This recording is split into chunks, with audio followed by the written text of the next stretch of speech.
friends వీళ్ళ దగ్గర మోటార్లు కంపెనీ బ్యాటరీలు కుక్కర్లు అని దొరకబడను అందా ఫ్రెండ్స్ వీళ్ళ దగ్గర మంచి క్వాలిటీ బెడ్ రూమ్స్ అని దొరకబడను అందా ఫ్రెండ్స్ వీళ్ళ దగ్గర ఈఎంఐలు అని చేసుకోవచ్చు అందా ఫ్రెండ్స్ వీళ్ళ దగ్గర మంచి లైన్ అండ్ పైపులు అని దొరకబడను ఫ్రెండ్స్ అందా ఫ్రెండ్స్ ఇక్కడ జీవేలు అని ఉన్నాయి ఏ క్వాలిటీ కావాలంటే ఆ క్వాలిటీ ఉన్నాయి అందా ఫ్రెండ్స్ ఇంటికి చెక్క బోర్డు అని దొరుకుతుంది అందా ఫ్రెండ్స్ వీళ్ళ దగ్గర మంచి క్వాలిటీ స్విచ్లు అని దొరకబడను అందా ఫ్రెండ్స్ ఇక్కడ రైతులకి కావాల్సిన ప్రతి వస్తువు దొరకబడను చిన్న వస్తువుగా నుంచి పెద్ద వస్తువు అది దొరకబడను అందా ఫ్రెండ్స్ ఇక్కడ మంచి క్వాలిటీ పైపులు అని దొరకబడను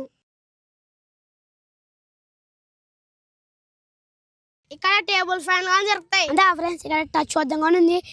టచ్ చేస్తాను మళ్ళీ కలర్ మారుతుంది వీళ్ళ దగ్గర మంచి క్వాలిటీ కులాలు గానీ ఉన్నాయి ఫ్రెండ్స్ అంటే ఫ్రెండ్స్ వీళ్ళ దగ్గర మంచి కంపెనీ కూలర్లు గానీ ఉన్నాయి అంటే ఫ్రెండ్స్ వీళ్ళ దగ్గర పెద్ద లైట్లు అని దొరుకుతాయి అంటే ఫ్రెండ్స్ వీళ్ళ దగ్గర 2 ప్లేట్ లైట్ అని దొరకబడుతుంది ఫ్రెండ్స్ అంటే ఫ్రెండ్స్ వీళ్ళ దగ్గర కలర్ లైట్ గానీ ఉన్నాయి ఫ్రెండ్స్ మన ఇంటికి ఏ డిజైన్ కావాలంటే ఆ డిజైన్ వేసుకోవచ్చు సూపర్ ఉన్నాయి ఫ్రెండ్స్ అంటే ఫ్రెండ్స్ వీళ్ళ దగ్గర కంపెనీ కొద్ది ఫ్యాన్ దొరకబడుతుంది ఫ్రెండ్స్ ఏ ఫ్యాన్ కావాలంటే ఆ ఫ్యాన్ ఉంది అంటే ఫ్రెండ్స్ ఒకసారి చూడండి అన్ని చిచ్చులు ఉన్నాయి ఆ చిచ్చు కావాలంటే ఆ చిచ్చు ఉంది అంతే ఫ్రెండ్స్ దానికి బోర్డు అని ఉంది అంతే ఫ్రెండ్స్ వీళ్ళ దగ్గర అప్పుడు కస్టమర్లు వస్తూనే ఉంటారు అంతే ఫ్రెండ్స్ వీళ్ళ దగ్గర కూలర్ రిపేర్ చేయబడును అంతే ఫ్రెండ్స్ వీళ్ళ దగ్గర ఫ్యాన్ మిక్స్ రైస్ కుక్కర్ ఇసిరిపడ రిపేర్ చేయబడును ఫ్రెండ్స్ అంతే ఫ్రెండ్స్ అడ్రస్ వచ్చేసి కోల్మూర్ పాత బస్ స్టాండ్ చిన్న దర్గా ముందర ఈశ్వర్ ఎలక్ట్రిక్ షాప్